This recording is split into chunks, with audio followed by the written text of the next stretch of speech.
Kemudian yang anak rakus, bapaknya bapak nggak dikasih. Sering kejadian bapaknya meninggal, ini kakeknya kan masih ada. Ada kejadian nih, bapak punya anak dan orang tua dan bapaknya masih punya orang tua, kakek lah, kakeknya si anak. Ketika bapaknya ini meninggal, maka katanya apa? Yang punya hak siapa? Anak-anaknya doang. Padahal ini kakek itu punya hak.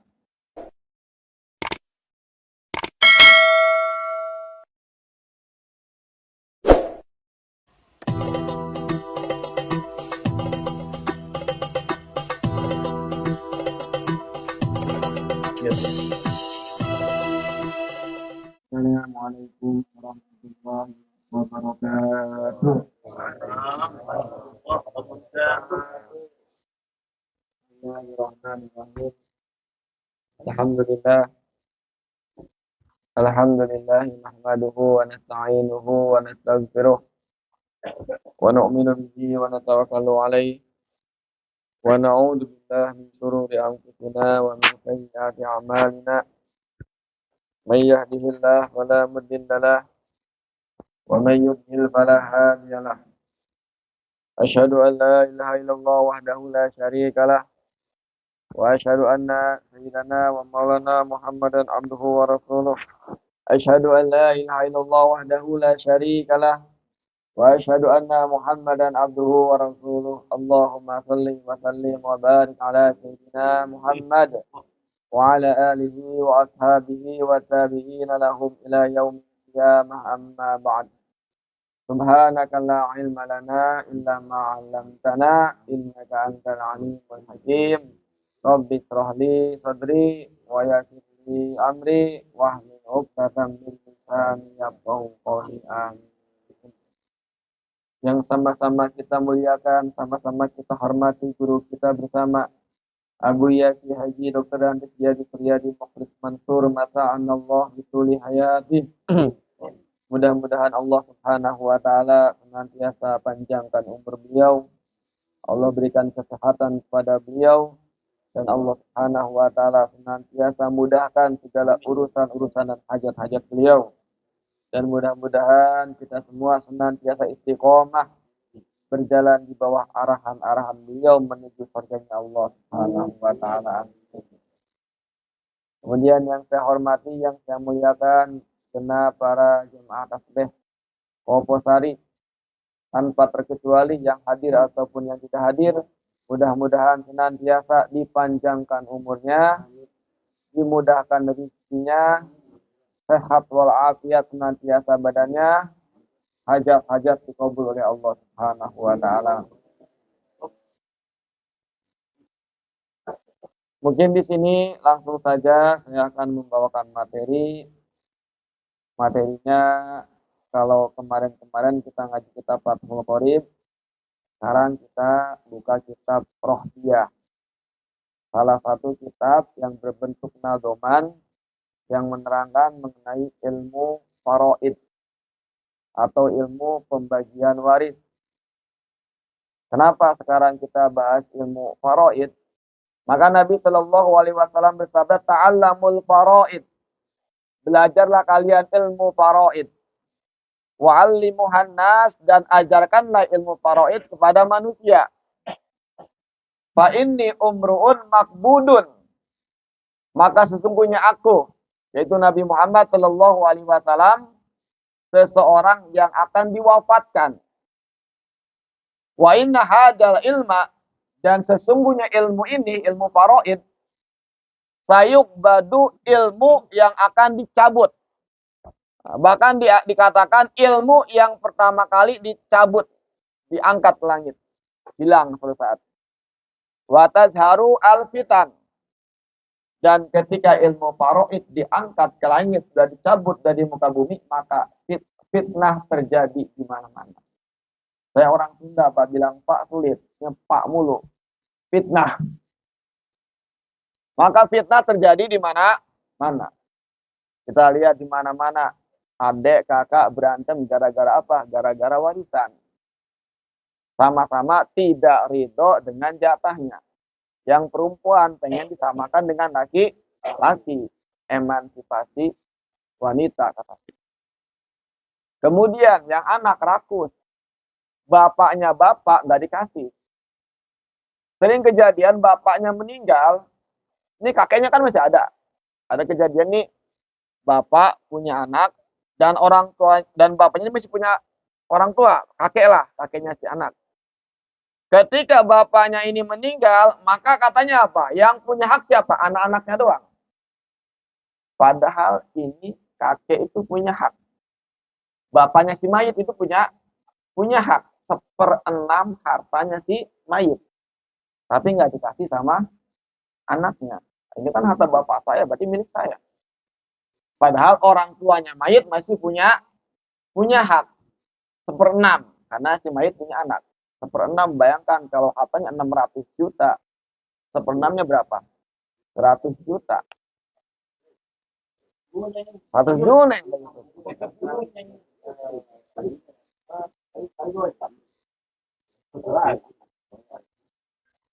Dan ini masalah ini kalau di dunia kayak seperti sepele. Mau nyawan iya cina ada ngerti ilmu iya, tapi di akhirat urusannya ditagih. 100 juta Pak Yusuf orang boga hutang 50.000 bakal ditagih di akhirat mah. Mau bisa kabur. Ada pura-pura pohok cina hutang. Di dunia bisa, di akhirat mau bisa. Makanya ayat jelema dibawa maka dalam hijina hadis, iya sensitif misalnya. Maka dalam sebuah hadis ada seseorang di hadapan kepada Allah Subhanahu wa taala bawa amal begitu banyak, bawa pahala begitu banyak sampai menggunung pahalanya. Tapi ketika dihadapkan kepada Allah datang orang nuntut. Bapak baheula pernah ngahutang ka Kuring 1 juta rupiah. Henteu dibayar. Teu dibayar poho apa pura-pura poho. Tagih 1 juta. Di akhirat tidak ada duit. Adanya apa? Amal-amal pahala. Diambil kita pahala. Datang deui yang lain. Datang lagi yang lain. Pak, eta taneuh tukang imah bapak teh 5 meter musim kuring. Ku bapak di aku. Nah, kira-kira tanah 5 meter harganya sabaraha? Anggap 500.000. Anggap wae. Dipenta 500.000. Duit moal aya. Ayeuna naon? Amal ibadah. Tarik 500.000.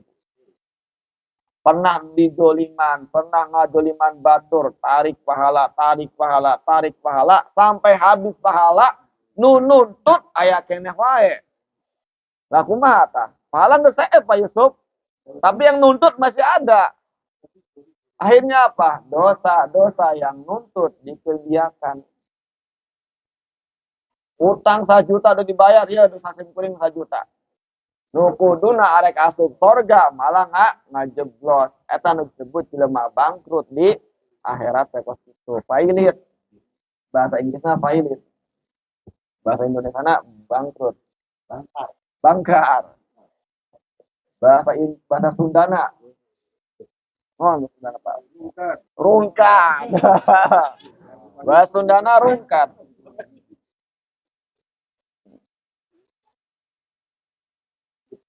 Nah, tadinya banyak. Kemudian selanjutnya, babu asbabil miras. Karena asup karena sebab-sebab orang bisa mendapatkan warisan. Tapi sebelum warisan dibagi, dilihat dulu keadaannya mayit.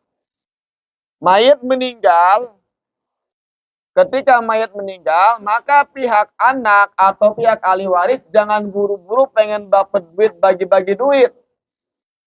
Selesaikan dulu urusannya mayit. Mayit meninggalkan uang misal 100 juta. Jangan mentang-mentang kita butuh duit sebagai anak, sebagai cucu, langsung dibantai semua 100 juta. Dilihat si mayit punya hutang apa tidak.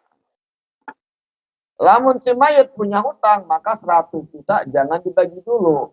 Bayar dulu hutangnya si mayit. Hutangnya 120 juta. Eta. Nombok lah. Hutangnya 120 juta, warisan 100 juta, nombok 20 juta. Utang lah utang. Pertama utang nasi mayit. Termasuk biaya pemakaman si mayit. Itu diambil daripada hartanya si mayit. Jangan mentang-mentang di masjid sudah disediakan kain kapan, disediakan apa segala macam. Santai, orang ngandelkan orang masjid doa. Seperti itu harusnya. Tapi menggunakan hartanya si mayit. Yang pertama, utangnya si mayit. Kemudian juga apa namanya? Keperluan pemakaman. Dan kalau si mayit pernah berwasiat, maka sepertiga hartanya harus dikeluarkan. Wasiat, misalnya wasiat kumaha, misalnya maut kan bisa. Pak Purkon maut. Ampura ya Pak, contoh unggul. Contoh unggul Pak. Pak Purkon mau meninggal. Tapi ketika Pak Purkon sakaratul maut punya wasiat. Harta saya 300 juta. Sepertiga harta saya sodakokan buat Abu Yadi di Koposari. Nah, berarti berapa? 100 juta. Diwasiat Pak ya, sepertiga harta. Maka si Jaki Pak, semenang ngomen-ngomen 100 juta. Harus diserahkan ke Abu Ya. Terima nggak terima, suka nggak suka. 100 juta harus buat Abu Ya. Sesuai dengan wasiat Pak Purkon yang sebelum wafat tadi. Sepertiga harta. Itu diantaranya. Keluarkan dulu wasiatnya si mayit, hutangnya si mayit, sama keperluan pemakamannya.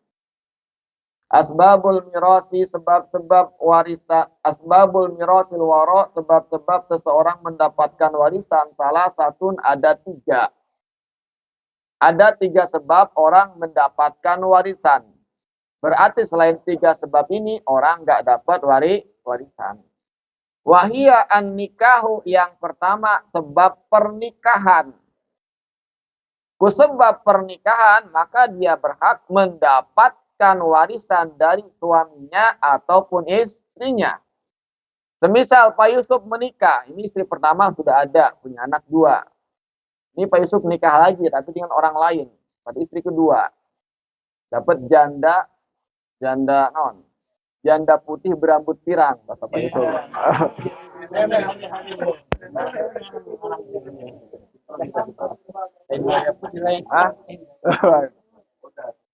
Ini sekedar contoh aja Pak Yusuf ya. Nggak contoh unggul. Tapi tekan nyawan Pak. Ini nggak ketahuan sama istri pertama, nggak ketahuan. Oh janda putih berambut pirang tekan nyawan, nyumput-nyumput. Biasanya nyumput-nyumput kan. Gak makmur. Janda putih berambut pirang, usianya sekitar 60-70 tahun. Nikah, Pak Yusuf nikah, isuk nikah ya, akad nikah. Akad nikah sah. Ternyata sore hari dilalahna istrinya meninggal. Belum sempat ngapa-ngapain, Pak Yusuf. Baru pagi nikah, sore sudah meninggal. Dan ternyata ini janda putih berambut pirang emang teboga anak. Anak teboga, kolot geus arewo, dulur geus aya. Berarti kan Pak Yusuf pungkul anu jadi ahli waris. Nikah isuk, sore, menang banda bahasana berarti. Nah, tadi ban gunung. Berapa jatah Pak Yusuf?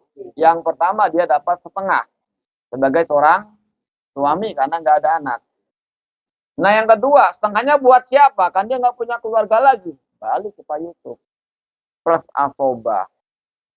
Misalnya setengah 500 juta, asoba 500 juta, IGM Pak. Sah, Pak. Untuk ember. Anu pertama pernikahan, haji penting kan disentuh. Bahkan walaupun belum pernah berdua-duaan. Misal kita punya anak, kita jodohkan. Anak kita laki-laki sama perempuan kita jodohkan. Belum sempat berduaan, baru akad nikah doang. Baru ketemu muka sekali doang pas ijab kabul. Tiba-tiba yang perempuan yang si perempuan anak orang kaya, maka anak kita yang laki-laki pun punya jatah. Jatah warisan dari si perempuan sebagai suami. Itu yang pertama pernikahan. Maka mun loba pamajikan, baik loba jatah nak. Coba itu. Kalau Pak Yusuf istrinya 4, orang kaya semua, dapat 4, Pak. Eh, nikah banyak. Bahkan walau fi marodil maut. Bahkan ketika kita menikahi istri kita dalam keadaan sudah mau meninggal. Sakit mau meninggal. Kan zaman sekarang di film-film Indosiar banyak. Anak muda ABG nyari kekayaan apa? Nyari nenek-nenek yang sudah mau meninggal, yang punya harta warisan banyak. Usia 89 tahun. Misalnya, warisannya banyak. Dinikah. Biar apa? Biar warisan turun kepada dia. Dapat nggak tuh? Dapat. Itu yang pertama adalah masalah pernikahan. Nah kalau Pak Yusuf istrinya 4, berarti berapa jatah istri? Pak Yusuf punya anak 2, ya 1/8 dibagi 4. 1/8 harta Pak Yusuf dibagi 4. Kalau 1/8 hartanya Pak Yusuf 1 juta, berarti 1 juta dibagi 4 orang. Wawalaun, kemudian yang kedua sebab memerdekakan. Mungkin kalau zaman sekarang sudah tidak ada. Jadi kita nggak usah bahas panjang-panjang. Cuma saya kasih gambarannya aja. Misalnya begini, ini saya seorang merdeka. Seorang merdeka banyak duit. Pak Yusuf ini budak. Budak yang suka dijual belikan. Budak. Kemudian saya merdekakan Pak Yusuf dengan saya bayar sekian sama tuannya. Pak Yusuf bebas merdeka. Pak Yusuf jadi orang kaya tuh setelah merdeka. Setelah merdeka jadi orang kaya, Pak Yusuf meninggal dan kebetulan Pak Yusuf gak punya ahli waris. Hidup sebatang kara. Maka saya sebagai muktik yang dulu memerdekakan Pak Yusuf berhak mendapatkan harta warisannya Pak Yusuf. Walaupun saya gak ada hubungan darah dengan Pak Yusuf. Muktiknya yang memerdekakan. Kemudian yang ketiga, wanasab. Sebab nasab. Nasab itu apa? Hubungan darah. Ke atas berarti bapak, kakek, uyut ke atas. Kalau ke bawah, anak, cucu, nanti. Anak, cucu, cicit ke bawah. Ke samping, kakak, adik. Ini nasab yang hubungan darah. Jadi semisal begini. Semisal saya meninggal. Saya belum punya istri, belum punya anak. Tapi ada bapak. Maka bapak saya berhak mendapat warisan kalau saya tidak punya anak 1/3, 1/6. Bapak 1/6. 1/6 plus asoba. Ketika saya meninggal, maka bapak saya dapat warisan dari saya 1/6 dengan syarat bapak asli. Bapak kandung. Bukan bapak tiri. Jadi kalau Pak Purkon nikah dengan janda kaya itu punya anak seorang pengusaha besar. Tapi bukan dari Pak Purkon. Dari suami yang lain. Anaknya meninggal, ninggalkan warisan 100 triliun, maka Pak Purkon nggak dapat apa-apa. Karena Pak Purkon bapak tiri, bukan bapak kandung. Mau menang. Itu Pak, bapak kan kandung. Kakek bisa dapat? Bisa, kalau bapaknya udah wafat. Kalau bapaknya masih ada, kakek termahjub, nggak dapat. Nanti kalau kurang jelas ditanyakan sambil kongres. Kemudian anak pun begitu juga. Anak yang dimaksud di sini adalah anak kita, maksudnya anak dari darah daging kita, bukan anak hasil adopsi. Semisal kayak begini, saya kan udah punya anak 2 tuh. Yang pertama namanya Khalil. Nah kalau saya mati, Khalil berhak dapat waris dari saya. Tapi kalau misal seperti Pak Danu dulu, Pak Indra punya kakak. Ya Pak Indra ya. Kakaknya itu apa namanya? Ngadopsi dari anaknya Mamang, bukan? Oh, anak orang lain. Ini Pak Indra punya saudara, tapi nggak punya anak. Akhirnya ngadopsi anak orang lain. Diadopsi dijadikan anak, di kartu keluarga namanya bin saudara Pak ya? Namanya siapa Pak? Pak Daniel. Ini Pak Daniel kan nggak punya anak. Ngadopsi anak orang, tapi dia aku benar-benar sebagai anak. Emang karena sayang banget. Sampai di kakak pun bin Daniel. Padahal bukan anaknya Pak Daniel, tapi disebut bin Daniel, dianggap sebagai anak asli. Secara negara pun resmi anaknya bin Daniel di kakak. Maka ketika Pak Daniel meninggal, ini anak ini nggak dapat warisan dari Pak Daniel. Tapi kan namanya bin Daniel di kakak. Ini kan secara tertulis negara. Secara syariat dia tidak termasuk anaknya Pak Daniel. Gak punya hak waris di situ. Malah yang punya hak malah Pak Indra. Karena Pak Indra sebagai saudara. Adiknya. Dapat Pak Indra malah warisan daripada Pak Daniel. Dengan catatan bapaknya Pak Indra sudah meninggal. Kalau bapaknya Pak Indra masih ada, kagak dapat Pak Indra. Jadi haknya bapaknya Pak Indra. Naik ke atas. Nah, tapi kalau bapak Pak Indra sudah nggak ada, Pak Daniel nggak punya anak, hanya punya anak satu doang, itu anak angkat. Haknya Pak Indra. Nah kalau anaknya ini kok, ini kan saya anaknya segala macam. Dijelaskan sama Pak Indra, kamu itu bukan anak asli. Dijelaskan sama Pak Indra, ketimbang dia makan duit haram. Itu kan haknya Pak Indra yang sebagai ahli waris yang asli. Dengan ini bukan ahli waris, hanya anak angkat. Termasuk anak persusuan sama juga nggak dapat hak. Walaupun ketika dia nyusu menjadi mahram, kan jadi mahram kan? Misalnya ada anak perempuan nyusu kepada ibu-ibu, maka ini anak ini jadi mahram dengan ibu ini. Jadi seperti anak dengan bapak. Seandainya sentuhan tangan sudah batal. Saya ketika kecil punya ibu persusuan, susu sama orang lain. Maka saya dengan ibu ini seperti ibu dengan anak. Jadi kalau salim, cium tangan, wudhu saya nggak batal. Tapi ketika ibu ini meninggal, saya nggak dapat warisan. Karena ini saya bukan nasab darah, tapi cuma nasab persusuan. Ini nggak dapat. Atau mungkin anak hasil zina. Anak hasil zina, mohon maaf perlu kita sampaikan juga.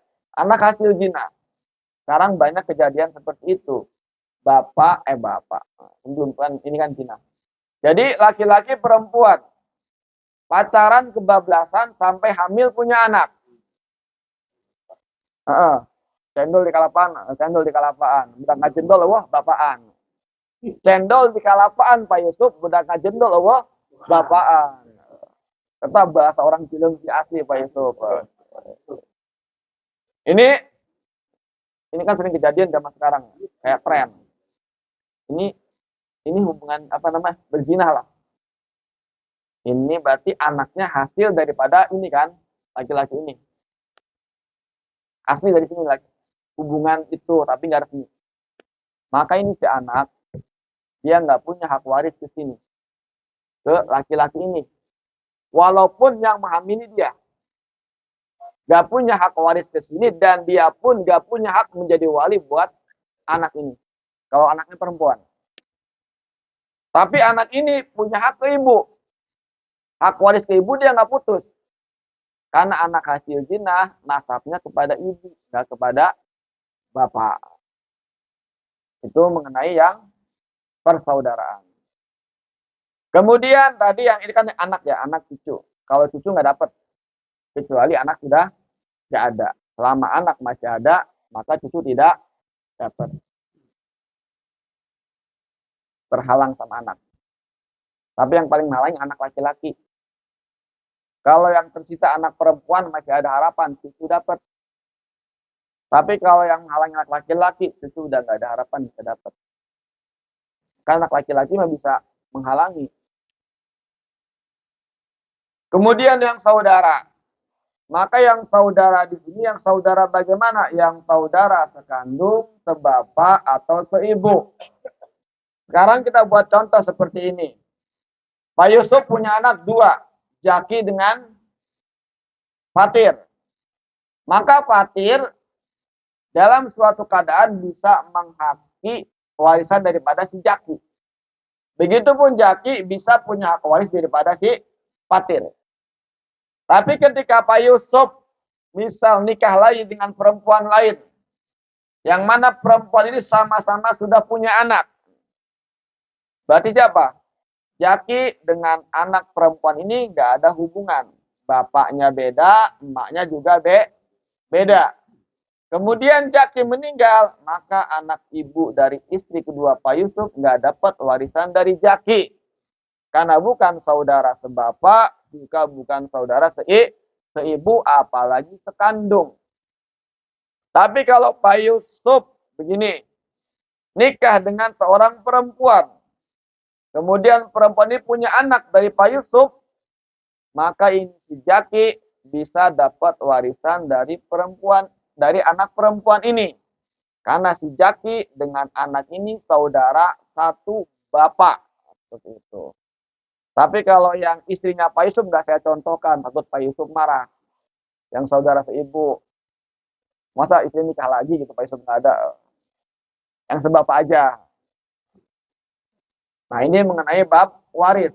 Jadi yang sebab-sebab seseorang bisa mendapatkan warisan ada 3. Yang pertama sebab pernikahan. Yang kedua sebab memerdekakan. Yang ketiga sebab nasab, hubungan darah. Nanti di bawahnya ada juga hal-hal yang mencegah seseorang nggak dapat waris. Yang pertama siapa? Al-qatlu, yang bunuh mayit. Yang pertama. Yang kedua, berbeda agama. Yang kedua, berbeda agama. Yang ketiga, budak. Kalau budak sekarang nggak ada kan. Yang ada 2 orang ini. Beda agama atau dia membunuh si mayit. Sekarang banyak kejadian seorang anak gara-gara pengen dibelikan motor sama orang tua, rela bunuh orang tua. Ketika si anak dia membunuh orang tua, walaupun dia anak satu-satunya, ahli waris satu-satunya, hak kewarisan dia gugur. Karena dia yang membunuh si mayit. Baik dengan cara langsung ataupun tidak langsung. Itu yang pertama.